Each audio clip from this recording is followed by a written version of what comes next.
샬롬 반갑습니다. 미디어 동산 박유성 전도사입니다. 온라인 나무 모임에 오신 우리 모든 미디어 성도님들을 환영합니다. 온라인으로 함께 나무 모임이나 개인 신앙생활에 도움을 드리는 컨텐츠인데요. 지난주 설교 말씀을 기본으로 하고 있습니다. 지난주 말씀은 말씀 앞에서 시리즈의 마지막 말씀입니다. 느헤미야서를 계속해서 보고 있죠.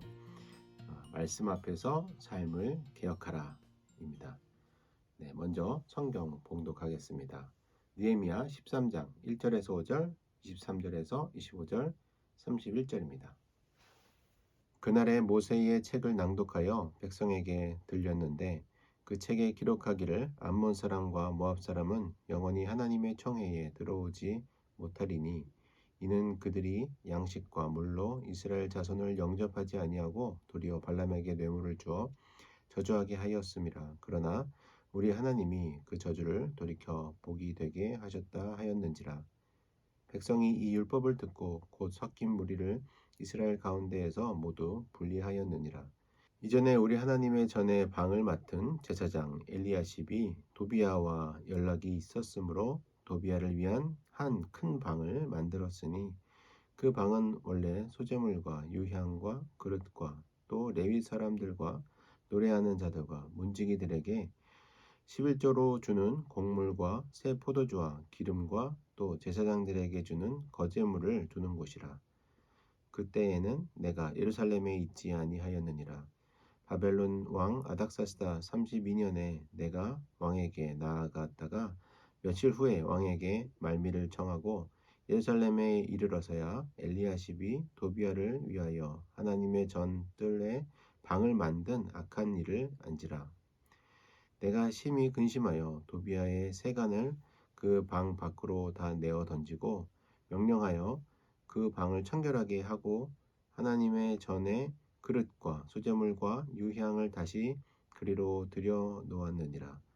내가 또 알아본즉 레위 사람들이 받을 몫을 주지 아니하였으므로 그 직무를 행하는 레위 사람들과 노래하는 자들이 각각 자기 밭으로 도망하였기로 내가 모든 민장들을 꾸짖어 이르기를 하나님의 전이 어찌하여 버림바 되었느냐 하고 곧 레위 사람들을 불러 모아 다시 제자리에 세웠더니 이에 온 유다가 곡식과 새 포도주와 기름의 11조를 가져다가 그 곳간에 드리므로 내가 제사장 셀레미야와 서기관 사독과 레위 사람 브다야를 창고지기로 삼고 마따냐의 손자 사콜의 아들 하난을 버금으로 삼았나니 이는 그들이 충직한 자로 인정됨이라. 그 직분은 형제들에게 분배하는 일이었느니라. 내 하나님이여 이 일로 말미암아 나를 기억하옵소서. 내 하나님의 전과 그 모든 직무를 위하여 내가 행한 선한 일을 도말하지 마옵소서. 그때 내가 본즉 유다에서 어떤 사람이 안식일에 술틀을 밟고 곡식단을 나귀에 실어 운반하며 포도주와 무화과와 여러 가지 짐을 지고 안식일에 예루살렘에 들고 와서 음식물을 팔기로 그날에 내가 경계하였고 23절입니다. 그때 내가 또 본즉 유다 사람이 아스돗과 암몬과 모압 여인을 맞아 아내로 삼았는데 그들의 자녀가 아스돗 방언을 절반쯤은 하여도 유다 방언은 못하니 그 하는 말이 각 족속의 방언이므로 내가 그들을 책망하고 저주하며 그들 중 몇 사람을 때리고 그들의 머리털을 뽑고 이르되 너희는 너희 딸들을 그들의 아들들에게 주지 말고 너희 아들들이나 너희를 위하여 그들의 딸들을 데려오지 아니하겠다고 하나님을 가르쳐 맹세하라 하고 31절입니다. 또 정한 기한에 나무와 처음 익은 것을 드리게 하였사오니 내 하나님이여 나를 기억하사 복을 주옵소서. 아멘. 느헤미야서 어떻게 보셨습니까? 느헤미야서를 쭉 보면서 그 전에 에스라부터 성전을 다시 재건하고 또 느헤미야 때 성벽을 재건하는 일들을 했죠. 그래서 그 안에 또 같이 함께 모여서 하나님의 말씀을 읽으며 함께 울며 다시 회개하는 운동들이 일어났습니다. 이렇게 하나님의 말씀이 있었고 회복하는 일들이 있었습니다. 어떻게 보면은 좀 더 외적인 회복들이 많이 두각됐던 것 같아요. 그래서 그런지 오늘 말씀 속에서는 내적인 회복이 중요하다는 것을 말씀해주고 있습니다. 하나님의 말씀이 낭독되었지만 그 마음 깊은 곳까지 백성들의 마음 깊은 곳까지 아직 그 말이 들리지 않은 것 같습니다. 그래서 그런지 아직도 자기 소리대로 자기 마음대로 살아가는 사람들이 많이 있었습니다. 느헤미야가 있었을 때는 괜찮았지만 느헤미야가 다시 페르시아로 돌아갔을 때에는 다시 옛날의 생활로 돌아가게 된 것이죠. 지금 느헤미야가 성벽을 재건하고 1년 동안 바사로 돌아갔다가 페르시아로 돌아갔다가 다시 돌아왔더니 예루살렘의 생활들이 바뀌지 않고 안식일도 지키지 않고 말씀을 따르지 않고 그대로 살아가는 모습들을 보게 됩니다.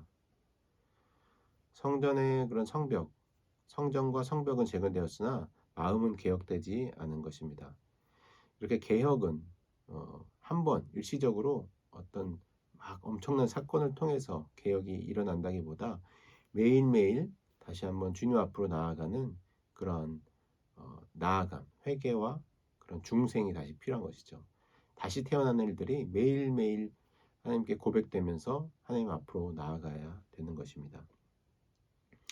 여기서 이제 특별한 것들을 보게 되는데 여기 하나님의 전에 방을 맡은 그 제사장 엘리야십이라는 사람이 도비아와 가까운 사이였던 것 같습니다. 그 연락하는 사이였는데 어떤 이유인지 모르지만 하나님의 전 안에 도비아에게 방을 내어줬습니다. 하지만 하나님의 그런 율법 속에는 암몬 사람은 그 성전에 들어오지 못한다라고 되어 있는데 그것을 어기고 그 사람이 도비아가 암몬 사람인데도 불구하고 그 안에 도비아를 위한 방이 만들어지게 된 것이죠. 우리 안에 있는 우리 마음속에 있는 방을 한번 생각해 보는 것도 좋을 것 같습니다. 내 마음 그리스도의 집이란 책을 알고 계신지 모르겠는데요. 작은 소책자가 있습니다. IVP에서 나온 책자인데 그 책을 보면 내 마음 안에 그리스도께서 찾아왔을 때 열지 못하는 그런 이 방만은 열지 못해요. 뭐 그런 내용들이 나오는 걸 기억합니다. 그것과 마찬가지로 내 마음 안에도 그렇게 작은 하나님이 들어오지 못하는 이 방은 나에게 공개할 수 없어요. 그런 도비아가 거하는 이런 방들이 있지는 않은지 한번 생각해 볼 문제입니다. 성전의 큰 방을 도비아에게 내어줌으로써 오히려 성전의 그 기능을 하던 방이 사라진 거죠. 그 방은 성전 안에 어떤 성물들이나 어떤 재물들이 쌓여야 되는 그런 곳이었습니다. 그런 필요가 있는 그런 목적이 있는 방이었습니다. 그러나 그것이 도비아가 들어옴으로 인해서 그 방이 용도가 사라지게 된 것이죠. 또 한 가지 잘못들이 보입니다. 레위 사람들에게 줘야 될 그 레위 사람들이 말하자면 예배를 드리기 위한 그런 일을 하는 사람들이죠. 또 노래하는 사람들도 레위 사람들이고 그들에게 돈을 주지 않았던 것 같습니다. 지금 도비아가 이 방을 차지하고 있으니까요. 네, 그 재물들이 쌓이지 않으니까 분배가 안 된 것이죠. 그러니까 이 사람들도 돈이 없으니까 다 도망가 버립니다. 물론 돈을 안 준 거 잘못했지만 그것 때문에 또 도망간 이 레위 사람들도 참 한심한 노릇입니다. 사명감 이런 것이 없는 것이죠. 말하자면. 그래서 느헤미야가 이것을 성전 안으로 찾아가서 그 방에 있던 세비야의 세간들, 그 물건들을 다 방 바깥으로 던져버립니다. 네, 깨끗하게 청소하는 것이죠. 우리 마음에 있는 도비아의 집이 있다면 뭔가 내가 내어준 어떤 타협한 부분들이 있다면 그것들을 한 번씩 청소하는 일들이 필요할 것입니다. 사실 우리가 어떤 것을 허용할 때 그것에 이유가 없지는 않을 거예요. 모두 다 합당한 이유가 있고 어떤 일들 이게 신앙에 위배되지 않겠다라고 하지만 조금 시간을 지나면서 봐야 돼요. 아마 도비아가 처음 들어왔을 땐 크게 문제가 되진 않았을 거예요. 성전에. 그러나 시간이 지나면서 그 재물이 그곳에 쌓이지 못하고 또 그 레위 사람들이 그 받을 몫을 받지 못하고 또 도망가고 이런 모습을 보았다 그러면 제사장은 엘리야십은 그것을 보고 어느 순간 중단했어야 될 것입니다. 도비아가 들어와서 이렇게 조그만 틈으로 들어와서 점점 우리가 불순종의 그런 골들이 깊어지게 된 것이죠. 이런 작은 틈이 타는 것을 유의해야 될 것입니다. 예수님께서도 복음서 말씀에 너희는 누룩을 조심하라 라고 하는 구절이 있습니다. 그 누룩과 같은 것이, 물론 이게 누룩이 좋은 비유로도 쓰이지만 또 누룩이 모든 것을 다 망쳐버리게 만들 수도 있다는 것입니다. 누룩은 정말 작고 보잘것없이 눈에 보이지도 않지만 그것이 밀가루 전체를 다 부풀어버리게 만들 수도 있습니다. 오늘 말씀에서 특별히 그런 헌금에 대해서도 다루고 있습니다. 우리가 헌금, 그러니까 자본주의 사회를 살아가는 우리에게 돈은 굉장히 우리의 자본이 우리의 근간이 되어져 있죠. 그 중에서 더욱더 그 돈 안에는 우리의 마음까지 들어가 있는 것 같습니다. 예수님께서도 너희 재물이 있는 곳에 너희 마음이 있다라고 말씀하신 바가 있죠. 우리가 재물 속에는 그것이 뭐 크고 적고의 문제를 떠나서 우리의 마음이 담겨 있게 됩니다.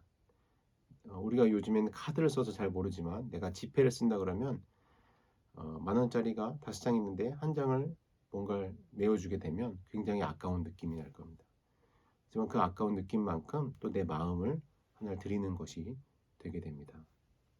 느헤미야는 나름대로 하나님께서 주신 마음 가운데 애통하는 마음으로 다시 예루살렘으로 가서 성벽을 재건하고 다시 한번 그런 우리의 신앙도 개혁하고자 하였습니다.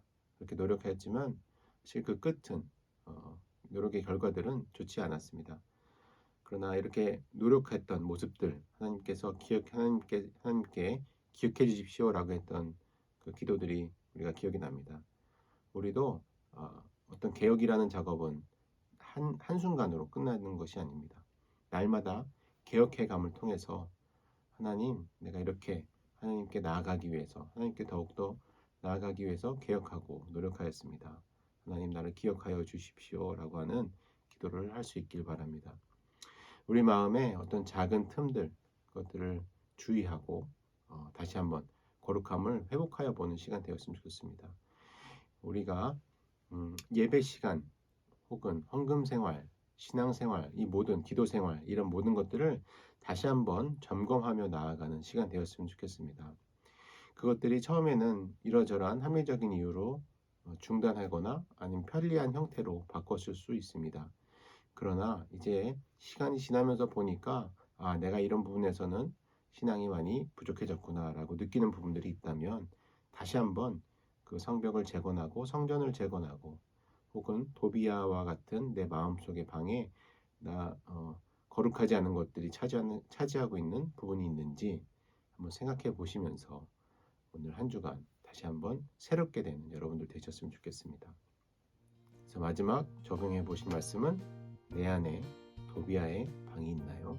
한번 이 질문을 가지고 여러분들 안에 마음속에 있는 내 마음에 그리스도가 찾아왔다고 생각을 해보시고 내 방문을 하나씩 열며 생각해 보시기 바랍니다. 네, 또 특별히 다음 주에는 변화산 기도회가 기다리고 있습니다. 변화산이 우리 신앙을 새롭게 하는 좋은 기회가 될 것입니다. 새벽에 함께 기도하면서 다시 한번 부르짖고 우리 주님의 기도, 주기도문으로 그 말씀 한번 기대하시면서 나아가시기 바랍니다. 다시 한번 회복하시기 바랍니다. 그렇게 여러분들에게 치유와 회복이 있는 시간 되었으면 좋겠습니다. 다음 주는 변화산으로 인해서 한 주 쉬게 됩니다. 여러분들 모두 변화산 승리하십시오.